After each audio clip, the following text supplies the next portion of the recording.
जय श्री कृष्ण। आपका मेरे चैनल में स्वागत है। सनातन धर्म में अमावस्या की तिथि का विशेष महत्व होता है।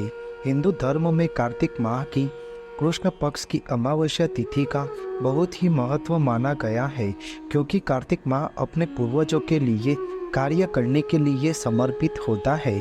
इस अमावस्या तिथि पितरों का ऋण चुकाने के लिए सुनहरा मौका है। इस बार की कार्तिक माह की अमावस्या तिथि 1 नवंबर 2024 यानी कि शुक्रवार के दिन मनाई जाएगी। इस अमावस्या तिथि के दिन दीपावली का उत्सव भी मनाया जाता है। शास्त्रों में कार्तिक अमावस्या को धर्म, कर्म, मोक्ष, व्रत एवं स्नान, दान और पितरों के तर्पण के लिए बेहद शुभ माना जाता है। अमावस्या पितरों को मोक्ष दिलाने वाली तिथि होती है।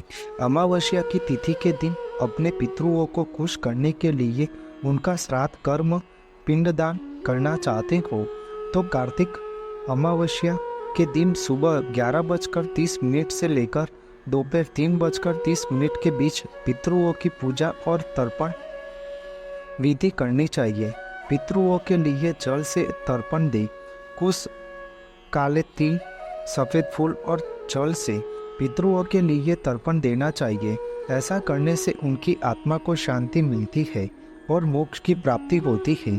कार्तिक अमावस्या की कथा इस प्रकार है कि एक बार कार्तिक माह की अमावस्या तिथि के दिन माता लक्ष्मी पृथ्वी लोक पर विचरण कर रही थी, लेकिन गहरे अंधकार के कारण माता लक्ष्मी अपने मार्ग की दिशा से भटक जाती है। उसी मार्ग में आगे चलते चलते उन्हें एक स्थान पर कुछ दीपक की रोशनी दिखाई देती है। माता लक्ष्मी उस रोशनी के समीप जाती है तो देखती है कि वहाँ एक झोपड़ी है, जहाँ एक वृद्ध स्त्री अपने घर के बाहर दीपक जलाए हुई थी। झोपड़ी का द्वार खुला हुआ था। तब माता लक्ष्मी उस वृद्ध महिला के पास जाती है और वह वृद्ध महिला से कहती है कि मैं इस घने अंधकार में अपना रास्ता भटक गई हूँ। क्या आप मुझे आपके यहाँ रात पर रुकने के लिए स्थान मिल सकता है? इस बात को सुनकर वृद्ध महिला माता लक्ष्मी से कहती है कि आप मेरी अतिथि है। आपकी मदद करना मेरा सौभाग्य की बात है। आप निश्चित होकर यहाँ विश्राम करें। मैं आपके लिए अभी भोजन, बिस्तर आदि की व्यवस्था कर देती हूँ। इस वृद्ध महिला का ऐसा प्रेम भाव और आदर देखकर माता लक्ष्मी वहाँ विश्राम करने के लिए रुक जाती है और वह वृद्ध महिला सच्चे मन से अतिथि रूप माता लक्ष्मी की सेवा करती है। रात में माता लक्ष्मी उस वृद्ध महिला के घर में ही सो जाती है और वहाँ वृद्ध भी सो जाती है। इस प्रकार माता लक्ष्मी उस वृद्ध महिला के सेवा भाव और समर्पण के भाव से अत्यंत प्रसन्न होती है। अगले दिन जब वृद्ध महिला जागती है तो देखती है कि उसकी साधारण सी झोपड़ी महल के समान सुंदर भवन में बदल गई है और उसके घर में धन धान्य की भरमार हो गई है। सभी सुविधाओं से उपलब्ध उस बेहद भव्य महल में किसी भी चीज की कोई कमी नहीं है। यह सब देखकर वह वृद्ध महिला अत्यंत हैरान रह जाती है। वह सोचने लगी कि ऐसा चमत्कार कैसे हुआ।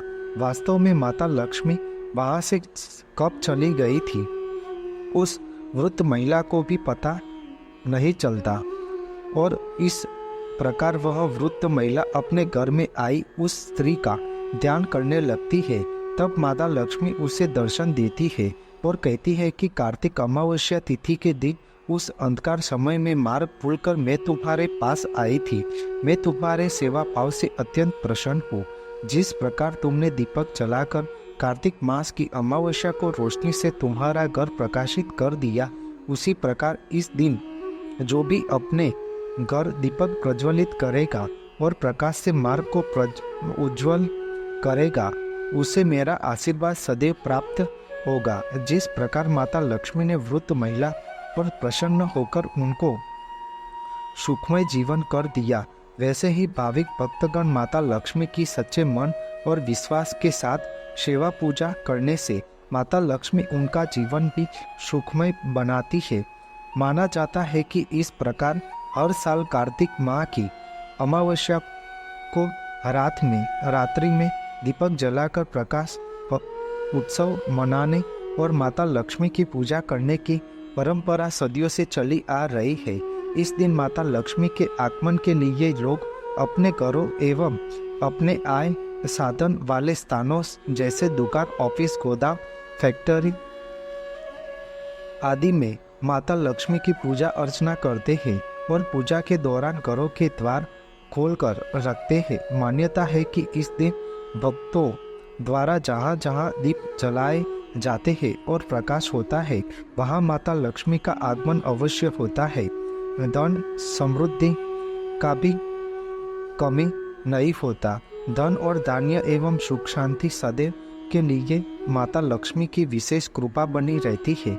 अमावस्या तिथि के दिन पितृदोष निवारण के लिए कार्तिक अमावस्या के दिन पितृओं के नाम से गरीबों को भोजन कराए और इस दिन स्नान करके सूर्य को जल अर्पण करते समय शुद्ध जल के कलश में तिल डालकर अर्घ्य देना चाहिए।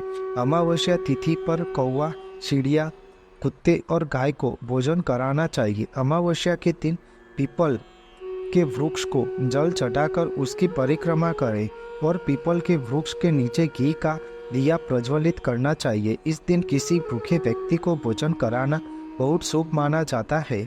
ऐसी धार्मिक मान्यता है कि अमावस्या के दिन पितृपक्ष के लिए घर में सुख शांति बनी रहे, इसलिए ईशान कोण में गाय के घी का दीपक अवश्य करना चाहिए। पितृओं की कृपा पाने के लिए अमावस्या की तिथि उत्तम मानी गई है। अमावस्या के दिन यह सब उपाय अवश्य करना चाहिए, जिससे पितृओं तृप्त होकर आशीर्वाद प्रदान करें। आपको मेरी यह माहिती अच्छी लगी हो तो मेरी चैनल को लाइक, शेयर, कमेंट, सब्सक्राइब करें और बेल आइकन को दबाना ना भूलें। जय स्वामीनारायण।